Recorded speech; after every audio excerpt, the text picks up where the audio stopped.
Hey, this is Craig. If you like this show and you want to support it and you want to keep it free, head on over to everyonelovesguitar.com/support. That's everyonelovesguitar.com/support.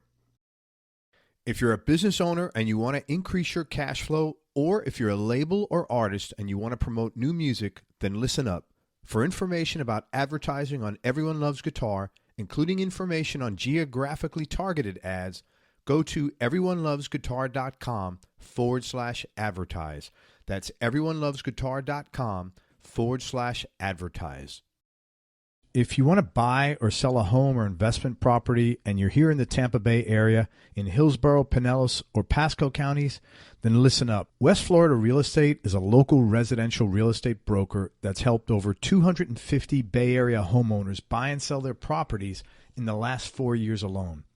If you're looking to sell, you'll want to get their free report, The 7 Biggest Mistakes Homeowners Make When Hiring a Realtor. And if you're looking to buy a property, you definitely want to get your hands on the 21 Most Expensive Mistakes Tampa Home Buyers Make When Buying a Home. Each one of these reports is going to save you time and money. Inside, you'll discover the 7 most important things to consider when hiring a realtor, what to do if you're buying and selling a home at the same time, and the danger of choosing a realtor who agrees with everything you say.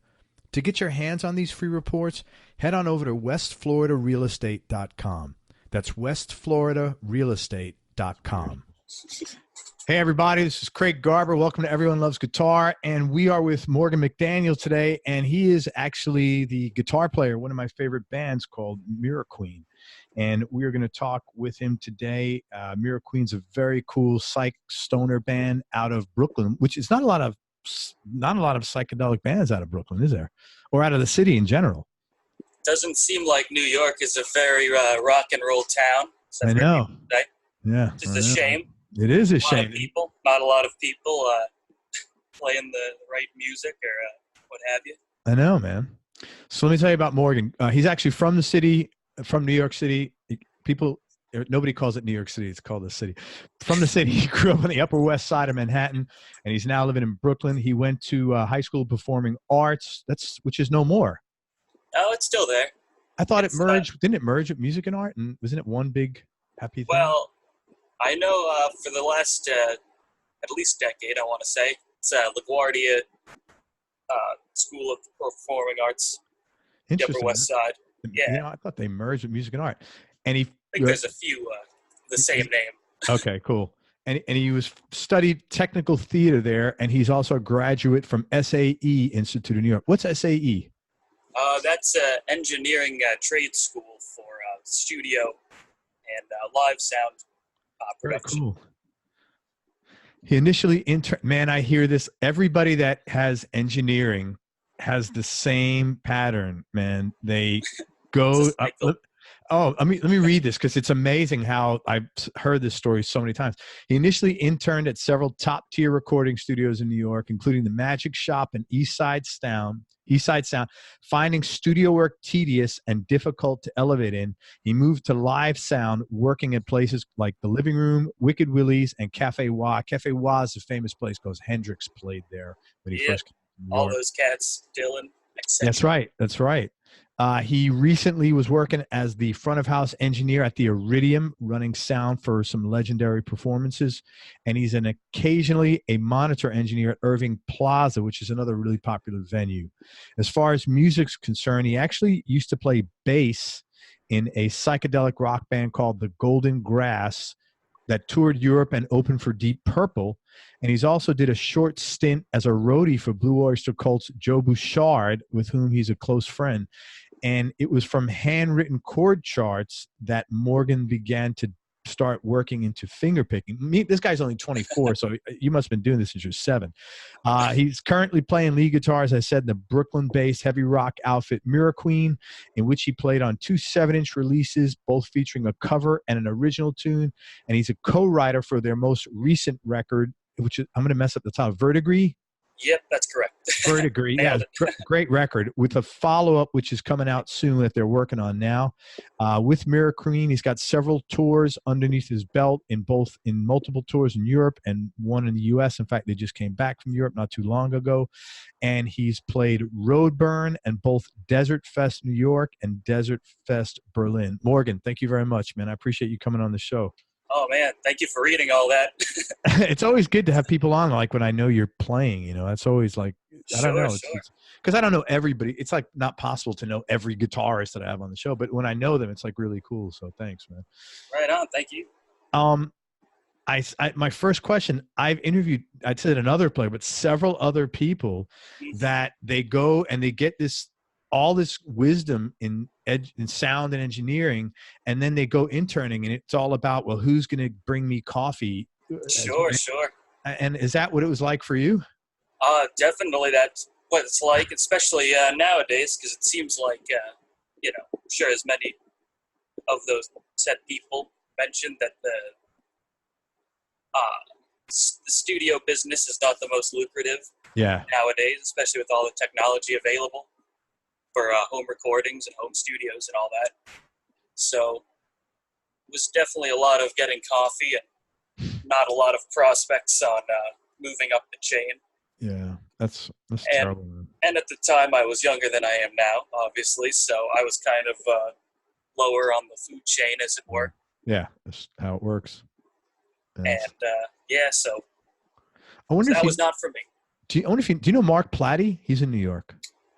Mark Platty doesn't sound P-L-A-T-I. Yeah, he's the other guy I interviewed. He's a very successful producer now, but he started the same exact way, man. Yeah. I know you're not working at the Iridium anymore, but what were some of the cooler concerts or performances that you saw there? Oh, hands down, Billy Gibbons played there on Halloween and the night before last year. That's cool, man. And yeah, just seeing someone like that, playing to about, like a cabaret-sized room, very intimate gig. Just being like right next to him, watching him sound check. Very cool experience. Did you get to talk to him? Was he friendly or easygoing? Oh, yeah, I got to talk to him a little bit. Tried to keep it kind of cool, Yeah. I called him Master of Sparks at one point, and he gave me the Master of Sparks. That's true. That's a great name, man. That in there. Matt Sorum was also drumming for him at the time. Cool, wow. Yeah. That's a very nice guy. Kept calling me Ringo. I felt you look like Ringo a little bit. Now they says that. Yeah, that's funny. Gotta get a side-by-side shot or something, That's funny, man. And but yeah, no, that was just a really cool experience, just all around, seeing how they work and all that. Any shows that you saw that were, and I'm not looking like for gossip, but that were like maybe disappointing? To be honest, not really. All the cats that I wanted to see or wanted to work with were way better than I had expected anyways. That's really cool. And, I think the worst thing was that I wanted to see Alvin Lee play Late Show. I got to the club and the show was canceled, maybe due to lack of sales that night. So that was probably the worst. That was he's been dead a long time already. Albert Lee. Albert Lee, yeah. I'm like, Alvin Lee, man, he's been dead like 15 years. You would have like 6 when you were working there. I just went through it twice in my brain and went with the wrong okay, one. Albert Lee, yeah, that makes sense now, totally. Yes, I would have been more that's weird that didn't sell. Well, he had a residency that week, I guess. So, whatever, 10 p.m. on a Thursday. Yeah, that's really probably weird. Wasn't too good for him or something. There was some reason. Were you there when Marty Schwartz played? I was actually around. I wasn't working that night. I definitely saw him and said hello. How did that go? He's got asked back several times. I'm assuming it went really well. Oh, I'm sure it did. Yeah, I wasn't around for that particular show. It was just maybe picking up a check that day or something. Did that, being in traffic like that, did that lead to other opportunities? Well, it was kind of, if it has, it hasn't yet. Okay. You know what I mean? Yeah, fair enough. Yeah. Very recent development in that place, so. I've met a lot of cool people there. Martin Barr, another one that played there, where Yeah, I could just watch him play every song in his discography, over and over again. I had him on the show, and he's like so into exactly what he's just like he's 17 years old, not 70 something, you know. Oh yeah. Really good guy. Super nice person too, man. Yeah, Got to sign a bunch of records and just kind of shot the shit with him for a while. That's cool, man. His band is pretty tight as well. He's been with them together for a long time. Yeah, he's got the right ingredients together. How did you connect with the guys in Mira Queen? Because you weren't the original guitar player with them.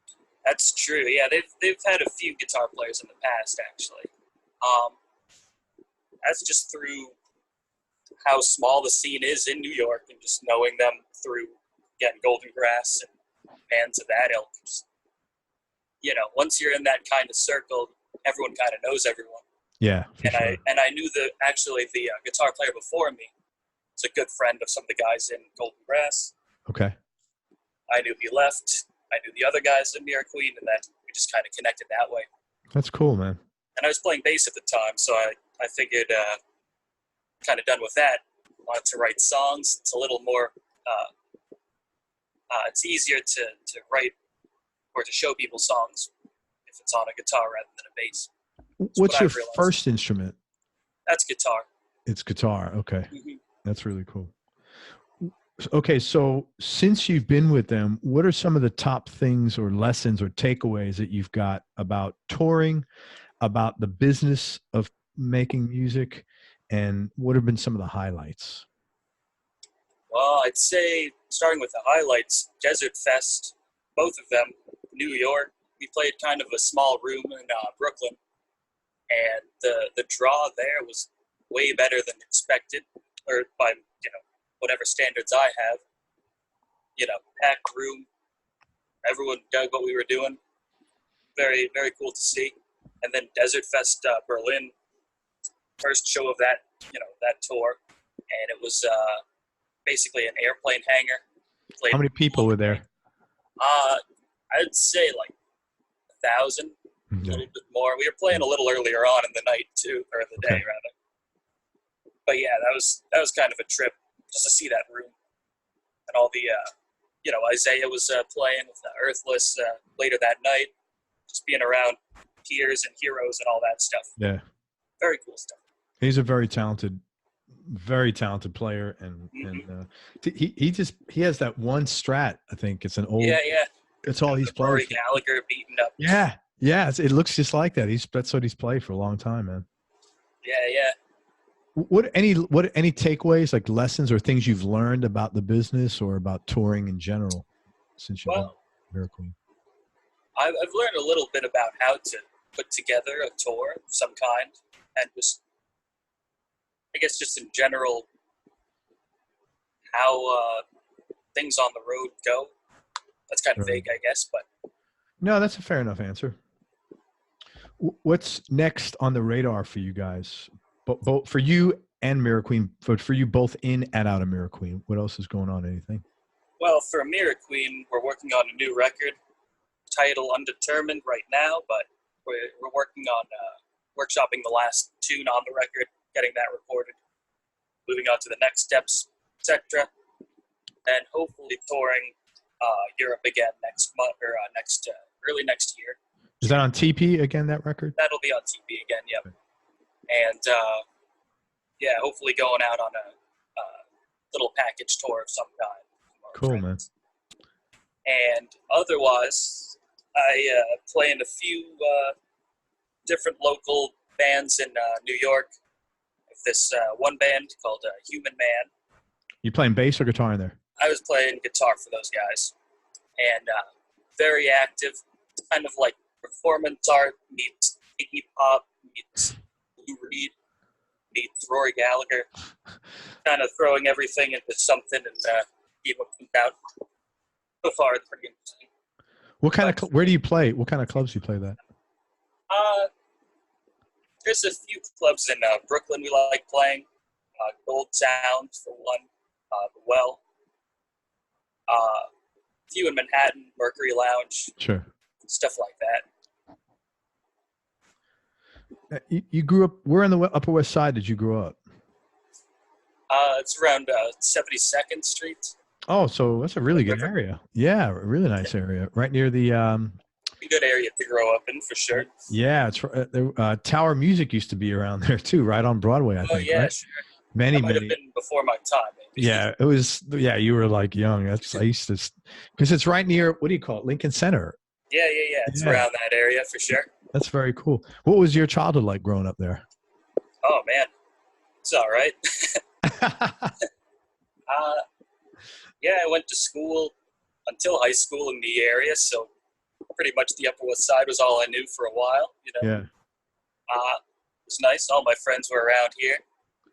Couldn't make loud music, really, because on account of all the people living around. But sure. But it was nice. Where's Performing Arts? That's on 66th, around there.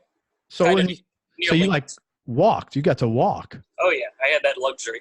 Oh my God, that is really wild. That's like, you don't hear that too often. Holy crap! Oh yeah. I was very well rested for school, I guess. What kind of work did your folks do? My mother did PR for actors and actresses, that side of the industry. That's really cool. And my father's a writer. Really? Yes, some like books and all that. Fiction, nonfiction? Yeah, like crime novels. Really? That's cool, man. So you grew up in an artistic family then? Yeah. Or creative family?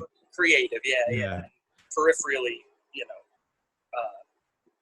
in the music world, So they were probably Not really quite. supportive of you playing music? You would think. Yeah, I would think so. But not necessarily, no? It's in waves, you know what I mean? Yeah. Actually, my mother's brother, my uncle, I think, is actually this man, Ted Parsons, who played in Prong. He's the drummer. Oh, cool. Yeah. Industrial metal band. That's wild. So I think for a while she was very skeptical because of, the different life choices that she and he made. Yeah, but he probably had a pretty successful career as far as, musicians goes, playing a band like that. So it's pretty good. I think he's doing great. He lives in Norway now with his family. Wow. And I visited them last year. They live in the countryside. Very nice cool. house. That's nice. It seems like a very good way to go. I think there's a misperception about or misconception about what doing well in the music business means. I think people think if you're not like Steven Tyler, then you're a failure. Yeah, which by that account, a lot of failures. I guess. Yeah, but that's not correct. Doing well means being able to pay your bills and have a decent life and play music. Yeah. So. Do what validates you. Yeah, absolutely. I agree with you 100%, man. Did you know you wanted to play guitar or play music from early on? I knew it for a few years. I definitely wasn't too musical until maybe right before high school, let's say. What happened? That's about when you start learning that stuff. It's a good question. I think some of my friends were starting to learn how to play guitar, and I just decided that I should try it. Didn't really have many other hobbies in those days, I guess. Did it come easy to you? It's hard to have hobbies when growing up in New York, man. It's not like, people don't realize it's like, you can't go skateboarding. I mean, I guess you can, but it's not, you got to. It's not the same, for sure. No, you got to take a bus to the end of Brooklyn or Queens or the Bronx or something, or a train. And it's not, accessibility is not, it's a rough life for kid growing up in the city. People don't realize that there's not a lot to do. That's why everybody's like, just hanging out and getting high. There's that too, for sure. But for the most part. But that's probably why the music doesn't really cultivate at a young age. Yeah. And it's not the easiest thing to do to form a band. No. Make play in like a blues rock band or whatever. Sure. Become a bedroom DJ, if anything, yes. More of that. Yeah, well, no, there's not a lot of places to play. It's not easy. It's it's not like like here. I have a garage. People, if my kids play music, they just go in the garage and play. It's not like that. don't have that luxury here for sure. Yeah, you don't drive a car. You can't lug a 60-pound amp and a guitar on the D train, up to. Yeah. It's not. It's just. Well, it's just before, but, difficult, man. It's not fun. Yeah. But it definitely, I'll say it didn't really come too easy to me at first, but I was lucky enough that I had a teacher who, I think he understood where I was, what I was trying to go towards. I just didn't know how to get there at first. So I had a teacher who initially started me off teaching me chords, as one does, and then, teaching me Beatles songs. So I knew how to put all that stuff together. Sure. Okay, this is how this relates to this, etc. And then right from there, started showing me UFO and Rainbow and all those bands. Really? That's unusual as hell, man. Very unusual, and I thank him and curse him every day for that. Yeah. That's exactly what clicked. Hearing Michael Schenker for the first time and going, all right, that doesn't sound like I can do it, but I'll try. Yeah. Great stuff, man. Did you, what was your first gig that you got, aside from playing at high school dance or something? Yeah. Well, actually, speaking of first gig in high school and all that, I played in a blues rock band in high school. Mm-hmm. And every year they'd have a talent show of some kind. And the theater they had there was pretty sizable. I was about, I think, 2,000 people. That's massive, man, for a young kid. Place for a high school. And yeah. And so I was in technical theater. I didn't play too much music. I met this cat, played guitar just like Stevie Ray Vaughan, sang like Johnny Winters. That was kind of a funny thing to watch. Funny. But fucking talented as hell. And so I was playing bass with this kid. Had a few drummers.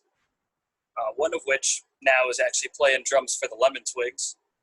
That's cool. That's a quick little thing. But that was maybe the first real gig, let's say, was at this talent show. We did every year subsequently. And that was a nice experience because I learned how to get rid of stage fright very quickly. What was the secret? Oh, just going out there. There was no secret other than the fact that you go out there, look out at what you think is going to be a sea of people, in a venue like that, and you can't see past the first row because of the lights. Right. Well, this isn't so bad. You hear someone cheer, you hear them cheer right after, and you're like, all right, you did a good thing, and kind of, I was happy I got over it that way. Do you still experience the jitters a little bit? Not particularly, no. Yeah. Maybe if it's a smaller show and I know most of the people in the audience, I do for some reason. I hear that often, that, I'd rather play in front of 5,000 people I don't know than 20 people I do know. Sure, yeah, and I'm happy to do either, of course, but, yeah. Sometimes it's a little bit, clam up a little bit more. Sure. Yeah, you feel more pressure. For whatever reason, You're a young guy, so this may not be relevant to you. Any low points or dark periods you've had to deal with? And get yeah, I'll keep it a little bit vague, I guess, but I first tour that I did, Golden Grass, first real tour, was in Europe. So I joined that band maybe 2 months before they went on tour to Europe. Mm-hmm. Did one rehearsal with them to determine if I was ready enough to join the band. Mm-hmm. Turned out I was. Went to Europe, and about maybe 2 weeks into it, this girl that I was seeing for a little while. This might be a little sappy, so I don't know if we should keep this. But no, it's cool, man. But anyways, this girl I was seeing for a while decided to dump me halfway through. So doing the rest of that, where it's like you're in the high point of, well, shit, I'm overseas, and also, well, shit, I have nothing to go back to. Yeah. I'm doing great business wise, and now this girl dumps me. Yeah. So the silver lining of that was that I enjoyed every second of actually being away. So that's cool. That'd be a very different story if it was, well, shit. I also don't like being on the road, and this is a weird life, you know. Yeah. But I enjoyed every second of that. So it was a little double-edged thing, you know. Cool. Did you get over that? Oh, yeah. Yeah. Cool. Yeah, man. You do the thing enough, and then you know. Yeah, man. Good for you. It's funny that it was the the other interview I had today. He had the same answer. He's like older than me a little bit, actually. And I said, oh, yeah. I said, what are the low points? He goes, man, I've just had so many relationships break up. Sure. Yeah. Yeah. It was really interesting. And being in a band isn't a relationship enough, you know. So yeah. Well, it's tough to that together, you know. I find that the guys that are in stable relationships are so grateful because their partner, spouse, whatever, understands. Sure, yeah, they're musicians, and they're, you know, because I guess you go through a lot of situations probably like yours where it's like they don't understand, and it's like, you know, whatever it is that sets all that emotion. Yeah. Well, I'm glad that all worked out for you, man. Yeah. And that's probably one of the better low points, I would imagine. If that's your toughest low point, man, you're gonna have a great life, Morgan. Yeah, I'll take it for now, you know. Yeah, I hope that's it for you, honestly, man. Let's talk about gear for what do you play guitar-wise? What's your number? I have a Stratocaster reissue, a few years old, you know. Mm-hmm. Don't know the exact year, but I was very at the time into Iron Maiden, Dave Murray, and all those cats, you know. Sure. So naturally, I carved out most of the pickups in that and made it look like the Paul Kossoff, Dave Murray Strat. Yep. So I use that mainly for most of the bands I play in. It's because you can get a lot of sounds out of it. Which pickups do you have in there now? That's the Marzio Super Distortion and the Marzio PAF on the neck. Okay, so you have two humbuckers in a Strat. Yeah. Wow. Yeah. Okay. Yeah, and you can get a lot of sounds out of that, you know. I've heard a lot of people have the DiMarzio Super Distortion. Yeah, those sound great. And then Epiphone Les Paul, which does the job. Put in some Pearly Gate pickups in there. You know, the Billy Gibbons thing there. Yep. That also sounds great. And I have an Ibanez Flying V. That I'm actually borrowing from my pal in Mira. It's his guitar. That lets me take it out every now and then. How do you like playing with the Flying V? Is it difficult to play with? You just got to find out how it sits right, you know. Takes a little getting used to, for sure. Okay. But let me ask, that's Super Distortion, right? Yeah. Is it a high output pickup, or is it just when it distorts over the top, but it's not necessarily high output? That I'm actually not sure about. Okay. Just curious. I would imagine it's high output, though. Okay. Kind of adjusted. That's in the bridge? Yeah. Okay. Yeah, that makes sense. Ever sell a guitar you wish you can get back? I did, actually. I had a Fender Jagstang, you know, one of those Kurt Cobain guitars, as they're dubbed. I traded that, actually, for a Telecaster that this cat out in Brooklyn made, his own shop. And as soon as I waited a little too long on that, a week later I asked if I could trade it back. Kind of missed the guitar. And he said he already sold it to some other fella. Then I asked if I could trade in my Telecaster for another one. So were you able to do it? Yeah. You don't like the Telly? I don't like these particular Tellys. Yeah. They don't have that twang to them, you know? Yeah. If you're gonna get a Telly, you got to have some twang to it, man. Yeah. So. Give me your top Desert Island disc, top 3. No particular order, just for right now. Yeah, that always changes, of course. Yeah. I'd probably have to go with Calling Card, Rory Gallagher. That's a pretty good gateway record for me. It's a gateway record. I've never heard that called a gateway record. And is that the one with is A Million Miles Away on that?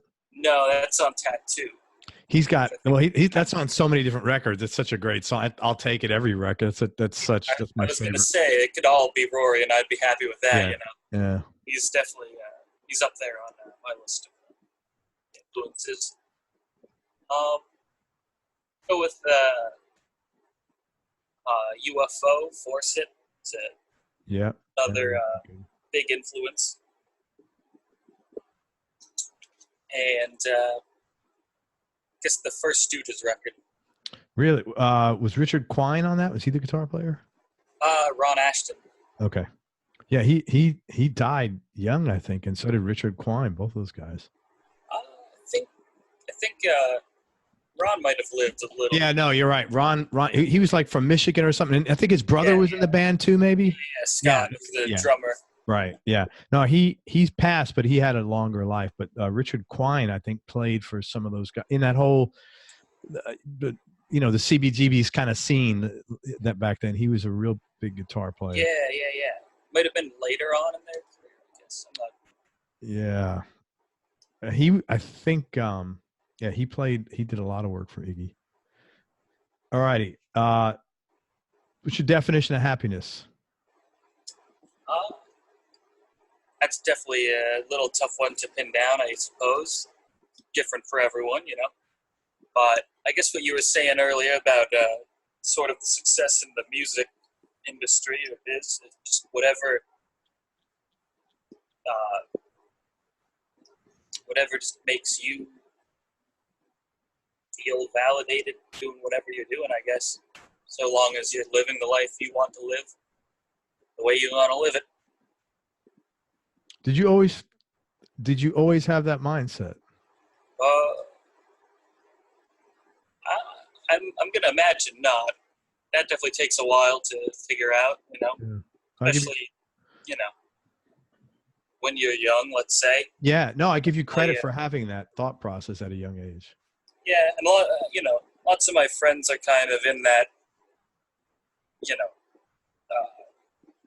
middle period of trying to figure out what they want to do and if what they're trying to do is what they want to do. Sure. That whole song and dance. Oh, that's good. I give you credit for thinking that, man. It's at that age, it's real impressive, man. Thank you. Yeah, I mean, so far, I'm liking what I'm doing and just trying to have a good time all the time. They say in the movie. You obviously enjoy engineering and mastering, that kind of stuff. Do you do any of that with Mira Queen? Only really for demo purposes.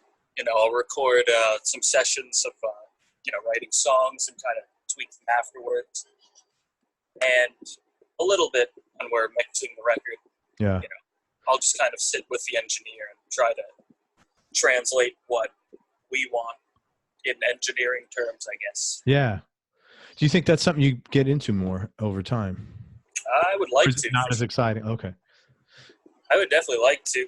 And in fact, after I went to SAE, the engineering school and all that, I was in a few bands, but I mainly actually just did the kind of odd Rundgren thing of just recording my own demos and writing songs and all that. So I'm kind of hoping to do a little more of that.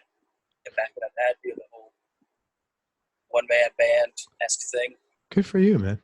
You were pretty active on the new record as far as writing. I was, yeah.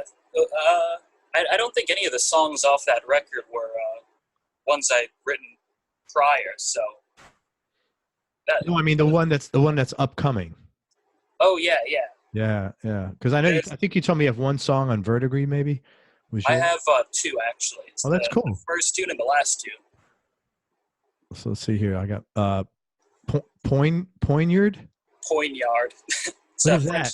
It's French for dagger. Oh, okay. Yeah, that's my Bronx pronunciation.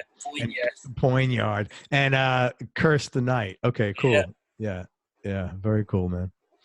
But you have more songs on the new upcoming record. Yeah, I think it's about half and half on the new record. Oh, that's great, man. Yeah.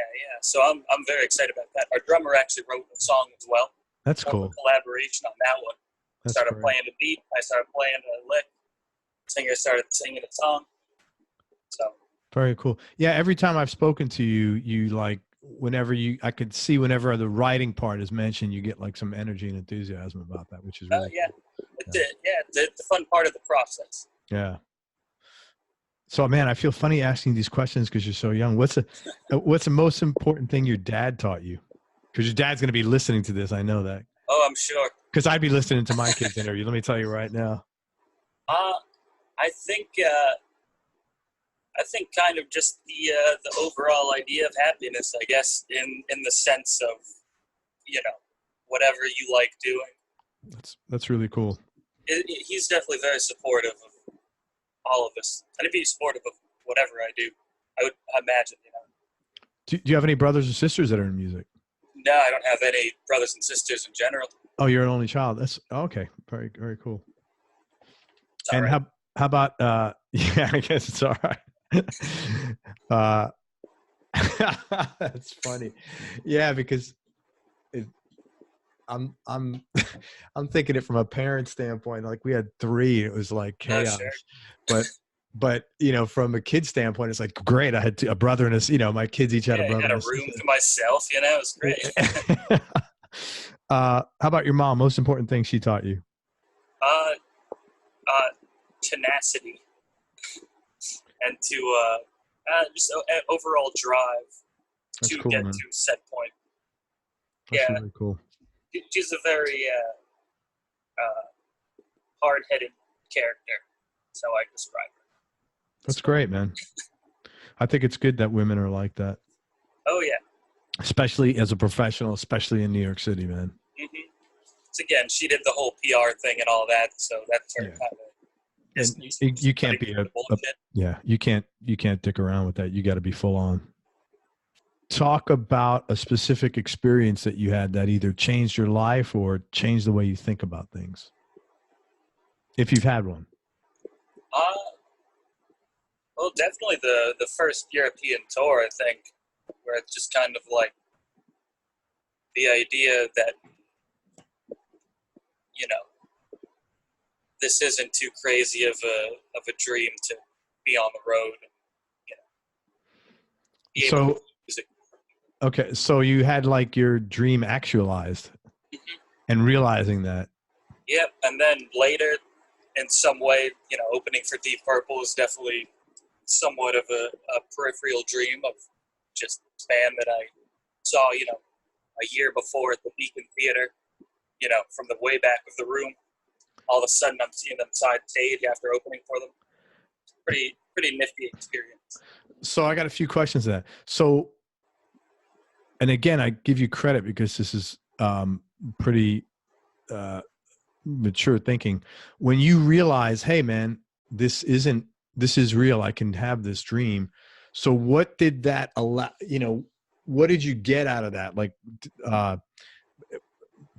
confidence, or like, did it open up another door now for you to reach for? I guess it just gave me more drive to just keep doing it as to the best of my ability, and just give as much focus as I can on it. Yeah. Without going too crazy too soon. And then the Deep Purple thing, did you get to hang with Steve Moore? So talk to Steve. I talked to Steve, and our conversation went like, hello, I'm Steve. I said, I know. And that was about it. That was it? Like a little small talk. But yeah. I was a little intimidated? A little bit starstruck, I guess is the word. Yeah. So maybe going back to the stage fright thing, the jitters, something like that for sure. I had him on the show here. He's one of the nicest, laid back, kind guys you'd ever. Oh, I can imagine. Again, just from that interaction, how many cats that introduce themselves. Yeah, come over to you and say, "Hey, I'm Steve." Yeah. So that was nice. Met Ian Pace for a second. I love that guy. I'm such a fan of him, man. Yeah. He's one of the best. Yeah. Ian Gillan too. It's just like there. Yeah. Where was this? Where were you guys playing? It was at Capitol Theater. Oh, out in Jersey? I want to say Portchester. Okay, yeah, I know exactly what you're talking about. Yeah, Port Chester, just north of the city. Yeah, Very yeah, cool, man. Very cool. yeah. Very, very cool experience. Most important lesson that you've learned from your career so far? Well, I guess maybe for this one before, but don't be a dick. Yeah. Yeah. Kind of seems like an important one. It's very important from a musician's. I mean, that's the most common. That's the mantra of everybody. If you want to go out and play around and enjoy your career. Yeah, for sure. Yeah. Just leave an impression, but not, one that's too bad, I guess. Yeah, totally, man. You want to go back to that other one, or you want to wrap it up? Toughest decision you've had to make, or most difficult thing you've had to do? I think ending on "Don't be a dick" is kind of good. All right, you got it, bro. Let me tell people where to find you and to check out your music. It's Morgan McDaniel, and he is a member of the excellent blues rock band Mira out of Brooklyn. They have let's see here, 1, 2, 3 albums. Morgan played all over the last one, and he's on the new one that's coming up. If you want to check out the band, I would encourage you to listen to them. Go to TP Records, or you could listen to them on Spotify, Bandcamp, and Apple. And they have a new album coming out this year, and they will be touring Europe for sure. So if you're in Europe, check them out, definitely. And maybe the States, or? We'll see about the States. Might be a shorter run, but definitely sometime next year. Awesome, man. Well, I look forward to the new record, and thanks very much for coming on. Thanks for your patience. We've been trying to put this together, and I wish you the best of luck, man. You have a nice, bright career moving ahead in front of you, and I'm looking to see what happens and where it goes, because I think you'll be doing some really good things. Right on, man. Well, I appreciate that very much. Thank you. Everybody, thank you so much for listening. If you enjoyed this interview, please share it on your social media channels. We appreciate your support. Make sure you support Morgan McDaniel and Mira and check out their music. If you're into great blues rock band and a little bit of psychedelic and stoner flavor, you'd love them. They're a really cool band. Make sure you go to everyonelovesguitar.com. Sign up to get on our newsletter list so you and I can connect. And most important, remember that happiness is a choice, so choose wisely. Be nice, go play your guitar, and have fun. Till next time, peace and love, everybody. I'm out.